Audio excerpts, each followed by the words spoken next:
We're going to work something a little different in this session. Today's video comes in two parts. The first, which you're watching now, is concerned with history. The second is a practical ritual that you can do at home and follow along whenever you need it. The question prompt for this working is, provide and explain one example of healing magic from an Indo-European culture and write an ADF-style healing working based on that example. So today we're going to do the first part of this question. We're going to cover 3 or 4 different types of healing magic from different cultures, and then I'll be recording a second video, which you can find a link to in the video description or in the transcript, and you can go watch that to follow along and see how I took the practice from historical example to modern rite. This question is, at its most basic, how do you translate historical methods into modern magic? Again, there's no wrong way to do this. Most ADF members doing this will use some version of the core order of ritual, but some might get more ceremonial or dive back into their background for a different way of looking at it. Your magical style is yours, though, so you get to decide how it goes. The trick is to look at the boundaries of the core order of ritual. To make it an ADF-style rite mostly means to craft a ritual that deals with a tripartite cosmos, relies on relationships with the spirits, and involves some dialogue with them, all while avoiding being crafted with features from the list of items ADF rituals do not include. In most of the questions, we've had the opportunity to attack the question in different ways. Here, however, we're going to have to study up on a healing process and work from there. All the practicum questions will be like this, so buckle up and find a way to manage it. I'll outline several different options from different cultures before I settle on to one type of healing ritual to discuss and develop a ritual for. One key process that we find throughout Europe, though dying out on the Italian peninsula in the 1st century BCE and continuing in particular through Gaul and Britain, is the offering of images of body parts in clay, metal, wax, and wood to certain deities in certain sanctuaries in an effort to heal the afflicted body part. This process involves the creation of an image of that body part, either by the person seeking healing or by an enterprising entrepreneur who had set up shop close to the local shrine, and the offering of that image to the deity who can help.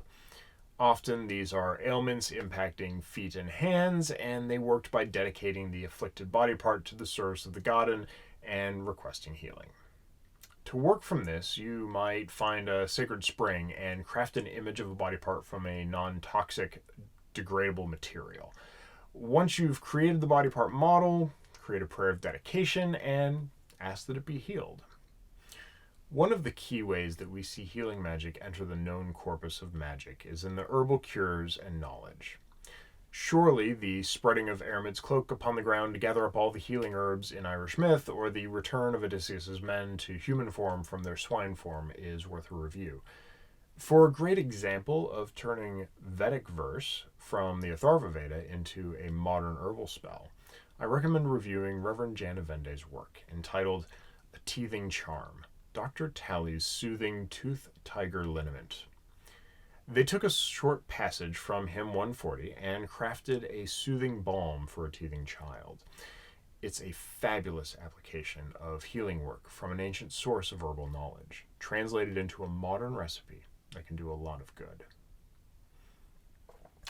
We spoke of incubation as a common practice in the Asclepians of the Hellenic world in a previous video, and you could look at the processes followed in those temples to develop your own ritual for healing sleep, inviting the god to come to you in your dreams and either heal you or show you how to heal yourself.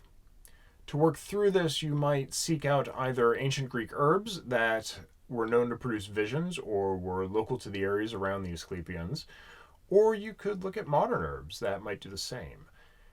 It would take some experimentation to safely burn an incense of those herbs while you sleep and see which improve the dream state. You could look at the impact of fasting, exercise, and washing that are described, and work them into the ritual you create. Once you have your process, wrap yourself in a blanket, shut out the sounds around you, and sleep while your darkened room is filled with incense and music. and see if Asclepius brings healing to you. Now, we'll move into the type of healing that I'll be creating my ritual from. We'll look at the transference of illness to a strip of fabric and tie it to a tree, much as the Cluties are tied up to trees in Scotland, Ireland, and the Isle of Man. This is a process possibly related to the first technique we discussed, that of leaving a modeled or carved body part at a sacred site and requesting that the actual body part be healed.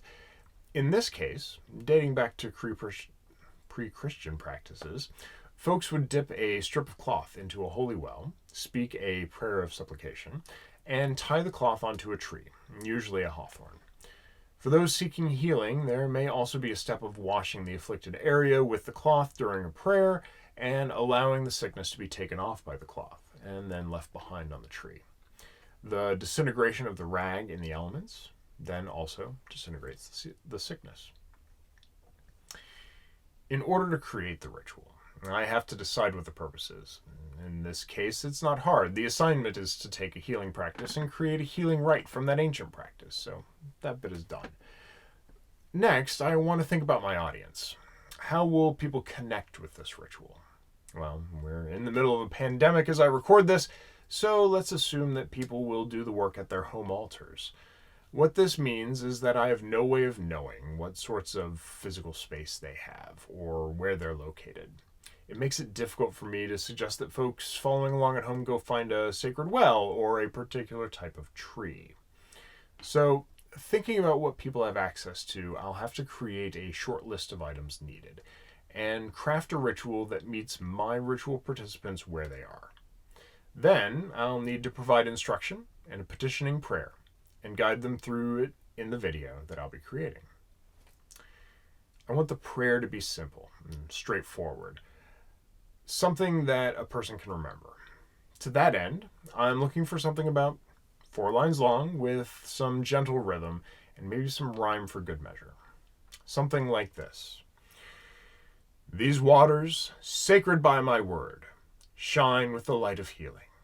That which ails me is washed away, and not adhere, believing. With a prayer written, I can consider the physical actions. I want to soak the cloth in waters which are made holy, wash away the illness, and knot it to a tree. To do this sort of work, they'll need a vessel of water, a strip of cloth, and a place to leave it, preferably permanently. And because we'll engage a specific spirit and offering of a coin or other symbol. Because people will be doing this remotely, the charm is designed to be spoken more than once, and to have a slightly different meaning each time.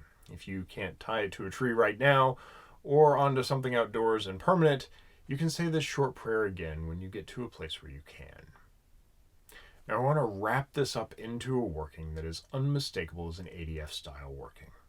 To do this, I want to provide some additional structure. Because this is a healing, and I want it to be applicable and useful to the largest number of people possible, I don't think it should be too structured. And it should invite people to lean on their personal relationships with the spirits, rather than try and box them into working with someone they either don't know or aren't comfortable with. So, to that end, I'll ask folks to visualize a spirit, known to them or unknown, who can connect with their needs and offer them a path toward healing. And then, once the rite is done, we'll offer to the spirit and thank them. So, that's the basics of my ritual. And I hope that you'll find something to inspire you in this work as well. Pop over to the working video and see how it all came together. And of course, maybe get some healing yourself while you're at it.